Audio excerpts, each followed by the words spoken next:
There is a small town in the mountains of Colorado, quiet, beautiful, and convinced that it knows everything about everyone who lives there.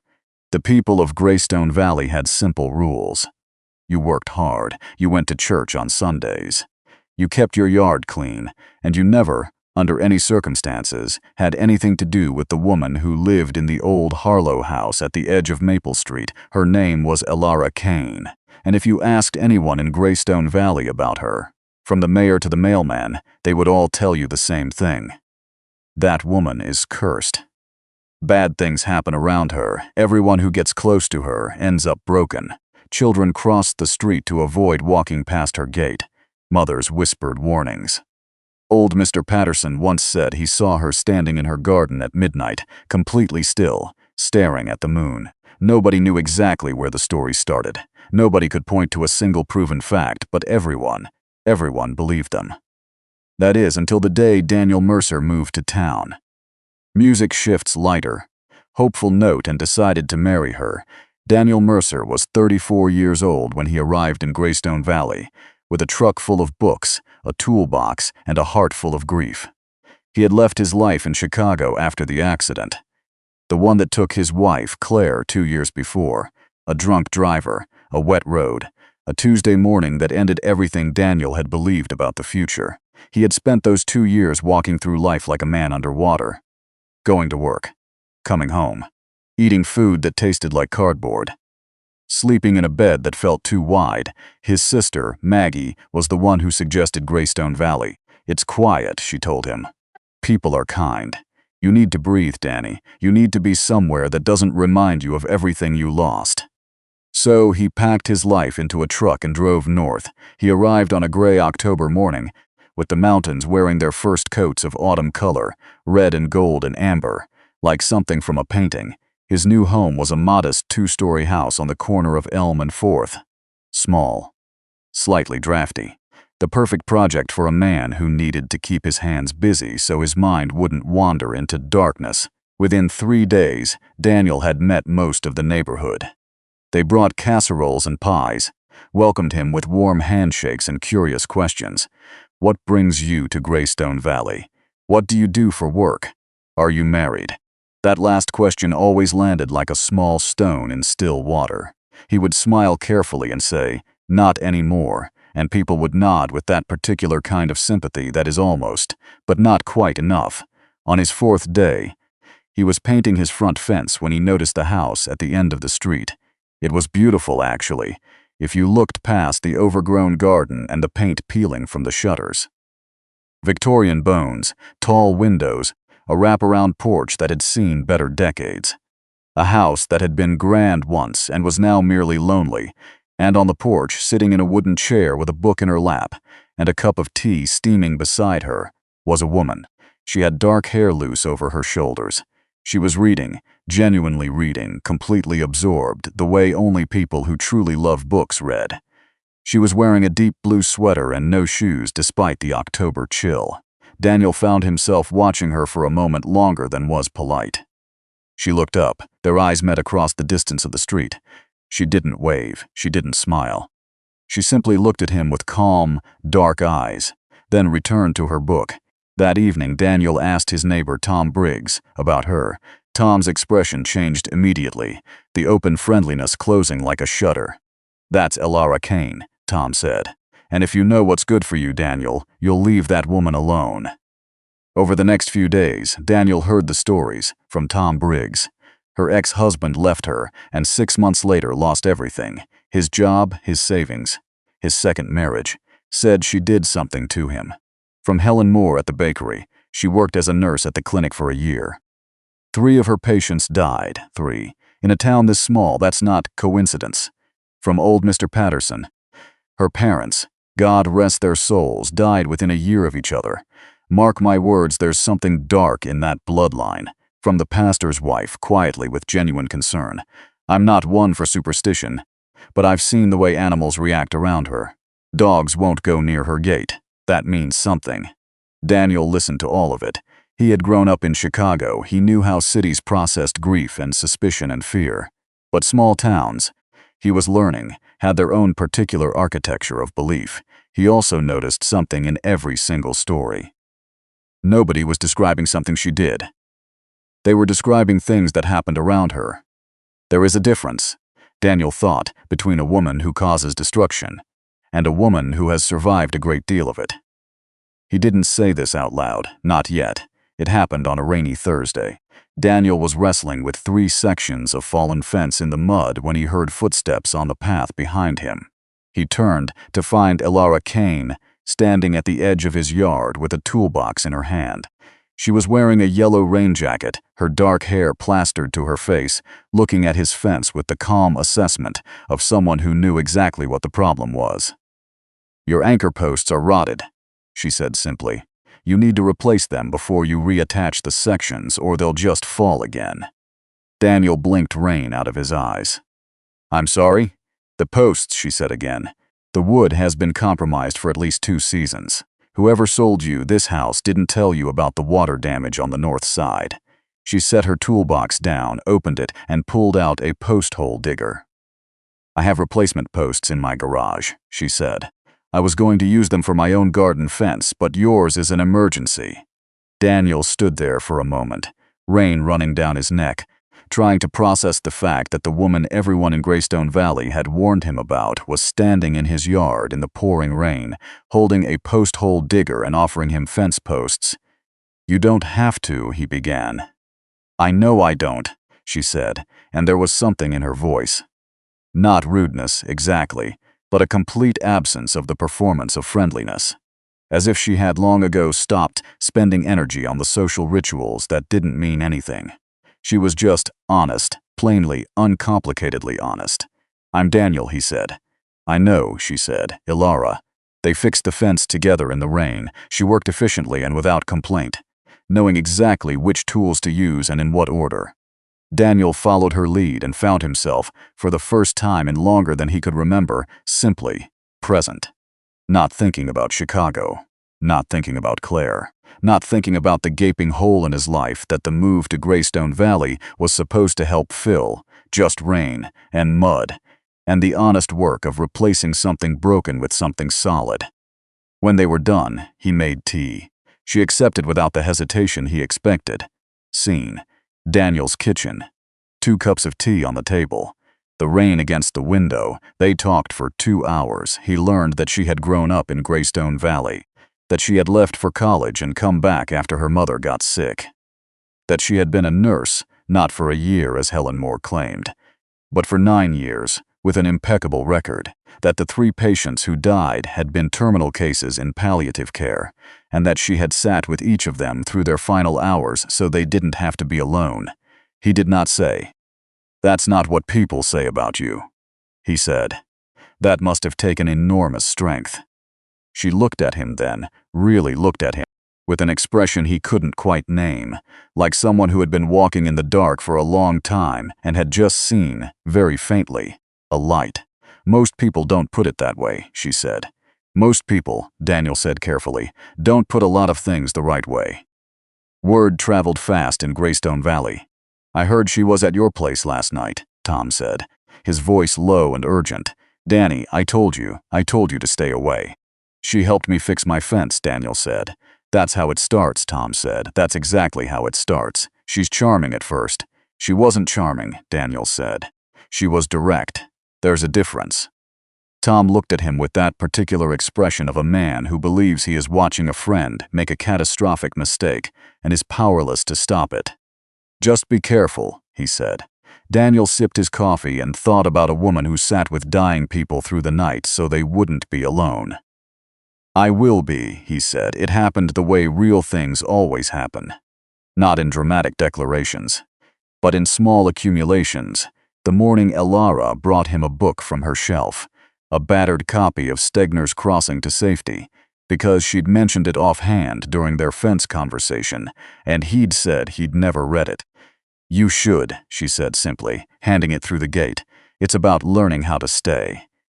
The afternoon he saw her trying to carry groceries on her bicycle in the wind and stopped to drive her home, and she argued about accepting help for exactly 45 seconds before getting in the car, with the quiet dignity of someone who had long ago learned when to stop fighting.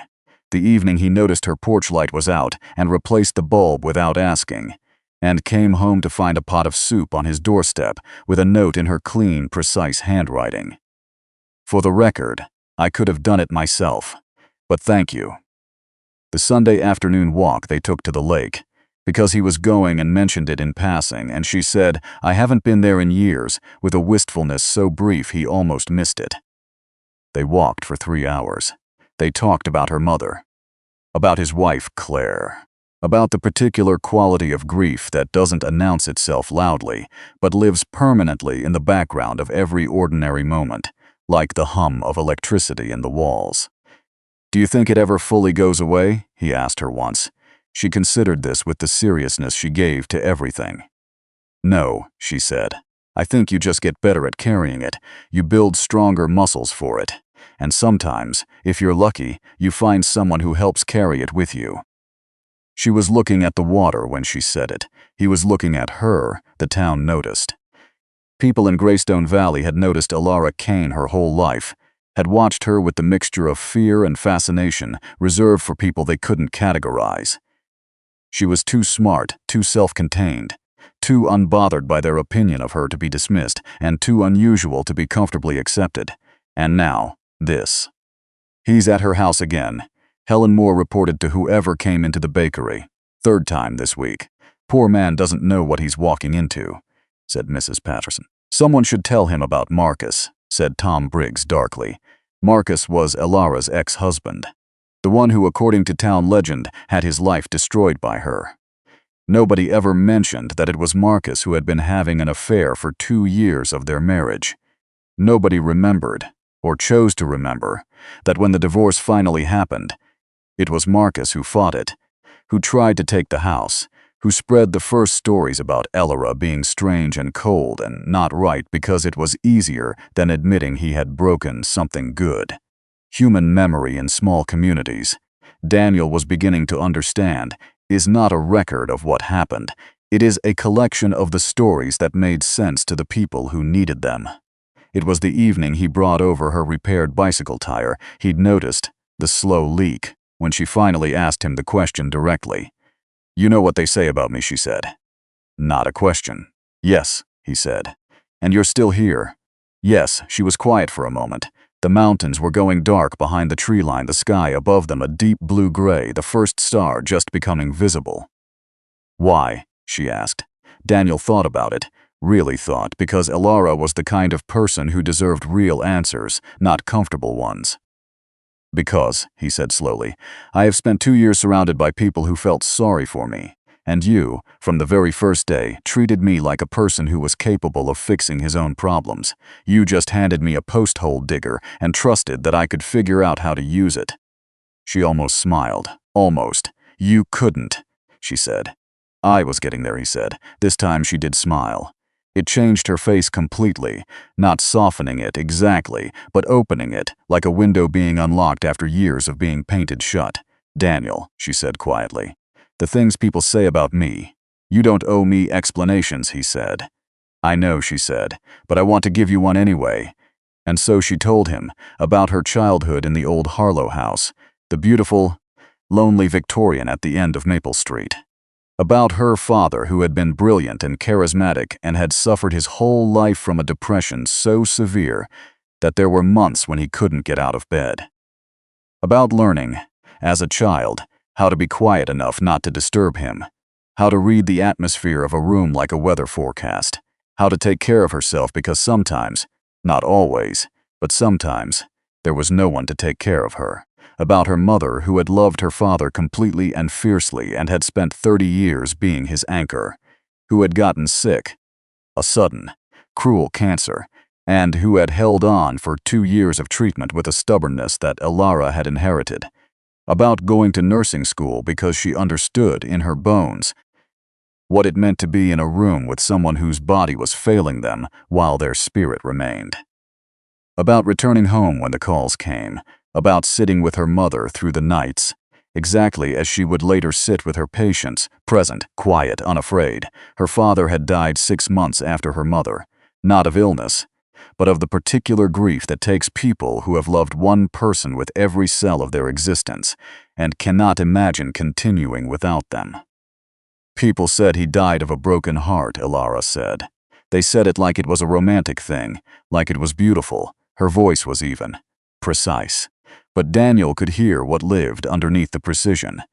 The 17-year-old girl who had come home from school to find her father on the kitchen floor, and who had called 911 with steady hands because she had already learned, by then, that falling apart was a luxury she couldn't afford. They blamed me, she said simply. Not directly, not with words. But I was the one here. I was the one who hadn't been able to save them. And then when Marcus and I divorced, when he started the stories, it all attached. It all became part of the same picture. The girl whose parents died. The wife who drove her husband away. The nurse whose patients didn't make it. She looked at the stars. The truth is that I am a person who has spent my entire life watching people I love suffer, and who has done everything in my power to ease that suffering. I did not cure my father's depression. I did not cure my mother's cancer. I did not cure Marcus's inability to be faithful. A beat.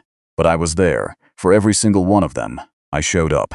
Even when it cost me everything. Silence settled between them, not uncomfortable, but weighted with the particular gravity of real things being said. Ilara, Daniel said, I need to tell you something. She looked at him. When Claire died, he said, people kept telling me what a tragedy it was, how unfair it was, how no one should have to go through that. He paused. Nobody, not once, told me that I had done a good job loving her, that the 12 years we had were real and complete and worth having. They kept focusing on the ending. Yes, she said softly. You just told me the whole story of your life, and every single chapter is about someone you refused to abandon, about someone you sat with in the dark. He looked at her directly. Do you understand how rare that is? Do you understand that what the people in this town call a curse is actually just you being unafraid of the things they're terrified of? She looked at him for a long, still moment. Daniel, she said. Her voice was very quiet. Yeah. Don't what? Don't make me hope. Why not? Because, she said, the last time I hoped, I mean really hoped, the kind that makes you vulnerable, it cost me everything, and I don't know if I have anything left to lose. That, Daniel said softly, is exactly what I said. 2 years ago after Claire, she was very still. And you know what I found out? He continued. We always have more left than we think. We always do. Scene, the night deepens. They sit together in the silence of the mountain's narrator. They sat on that porch until the stars were thick overhead, and the night had turned fully cold, and neither of them moved to go inside. It was not a kiss. It was not a declaration. It was simply two people who had each carried enormous things alone, discovering that they were sitting close enough to share the weight. That was enough. For that night, it was exactly enough. December came to Greystone Valley with ice on the roads and fire in the community center. Someone, Helen Moore, most suspected, had organized what was officially called a community concerns meeting, but was, in practice, an intervention. Daniel heard about it from Tom, who had the grace to look slightly ashamed when he told him. People are worried, Tom said. They're worried about you, Tom, Daniel said. I'm a grown man. I know, and she is a good person. Tom sighed. Danny, I know you think. No, Daniel said, with a quiet clarity that made Tom stop. I don't think I know. Because I asked her, I sat with her, and I asked her about every single story this town has been telling, and she answered everyone. Not because she owed me an explanation. She didn't, but because she was honest enough to give me one anyway. He looked at his neighbor, this kind, worried, well-meaning man who had spent years believing a story without examining it. When did you last actually talk to her, Tom? Tom opened his mouth, closed it. Ever? Daniel asked. Silence. That's what I thought, Daniel said. He had not told her about the meeting. She had shown up at his door that evening while he was putting on his coat, wearing her blue sweater and her composed expression, and said, I assume this is about me. He had stared at her. Helen Moore has been telling everyone you've been spending time at my house, she said. And there's a community meeting tonight. It doesn't take much to connect the dots. You don't have to come, he said. I know, she said. She came. The community center went very quiet when they walked in together. And then Daniel did something no one expected. He stood at the front of the room. This quiet, grief-worn man who had arrived in town 2 months ago with nothing but books and loss, and he asked a simple question. Who here has actually spoken to Elara Kane? Silence. Not about her, not about the stories, actually spoken to her. He looked around the room. 3 hands went up slowly. 2 of them belonged to people who had knocked on her door years ago for entirely ordinary neighborhood reasons. One belonged to the doctor at the clinic, Dr. Simmons, who had worked with Elara for 2 years and who had been waiting quietly for someone to ask this exact question. Dr. Simmons stood up. "I want to say something," she said. What followed was 12 minutes that Greystone Valley would talk about for years. Dr. Simmons described the Elara Kane she had worked with. Meticulous, compassionate, brilliant, and generous with her time in ways that went far beyond professional obligation. She described a nurse who came back to check on patients on her days off, who learned the names and preferences of every person in her care, who once sat for 6 hours with a dying woman whose family couldn't be reached, holding her hand and reading her poetry, because no one should die without someone bearing witness. The 3 patients who died in her care, Dr. Simmons said clearly, died because they were terminally ill and it was their time. Not because of anything Elara did or didn't do. In fact, in every case, Elara's care extended their comfort and their time by weeks. She paused. I have been in medicine for 22 years. I have never worked with a more dedicated, more ethical human being. And I am ashamed, genuinely ashamed, that I waited until someone else had to stand up and say this before I did. The room was very quiet. Elara was standing by the back wall, her expression contained, her hands still. But Daniel, who had spent 2 months learning to read the subtle language of her face, could see what lived behind the composure. Relief, and something more fragile than relief. Something that looked like being seen. They married the following June. The wedding was small. 30 people in Elara's garden, which she had spent the winter restoring to what it must have been when her parents were young and the house was full of life. Old roses climbed the fence. Lavender lined the path. The Victorian porch was hung with lights. Tom Briggs was Daniel's best man. He had spent the winter making different kinds of visits than he was used to, knocking on Elara's door not with warnings or worry, but with apologies, and eventually with genuine friendship. It turned out, and this surprised almost no one who knew anything about human beings, that Elara Kane was excellent company, that she had a dry, precise wit that made people laugh when they least expected it, that she knew the history of every house on Maple Street, that she had been quietly leaving firewood on the doorstep of elderly neighbors for years, anonymously, because she knew that pride sometimes kept people from asking for help, that the animals didn't come near her gate not because they sensed something dark, but because she had developed the habit, after years of difficulty, of moving through the world very quietly, very carefully, in a way that her neighbors had interpreted as coldness when it was in fact a form of extraordinary self-discipline. How did you know? People asked Daniel, in the months after everything changed. How did you know she was different from what everyone said? And Daniel would think about it, really think, because he believed that questions deserved real answers. I didn't know, he said honestly. Not at first. I just noticed that every story I heard was about things that happened around her, not things she did. And I noticed that when she helped me with my fence, she did it without any drama, without any performance. She just showed up and did the work. He paused. I've learned that the people who show up quietly and do the work without asking for credit, those are the people worth knowing, worth trusting, worth staying for. There is an old question that people in small towns like to ask. Can someone truly change? Greystone Valley learned that year that they had been asking the wrong question. The question was never whether Elara Kane would change. The question was whether Greystone Valley was brave enough to, and slowly, not all at once, not without struggle, not without the particular discomfort of having to admit that fear had made them cruel. They were. Elara went back to nursing. Dr. Simmons had kept the position open. Daniel finished restoring the old house and found, in the process of rebuilding broken things, that something in himself had been rebuilt too. And on Tuesday evenings, Their porch light burned late into the night, because Tuesday was when they had people over for dinner. Tom Briggs, Dr. Simmons, the young teacher new to town who needed a community, the elderly widow 3 houses down who had been eating alone for 6 years. It was, people in Greystone Valley would later say, the best table in town. Not because the food was extraordinary. Though Elara had turned out to be an excellent cook, a fact that surprised everyone who had imagined her subsisting on something more dramatic and gothic. But because at that table, people talked honestly about what they feared, about what they'd gotten wrong, about the difference between the stories we tell about each other and the truth of who we actually are.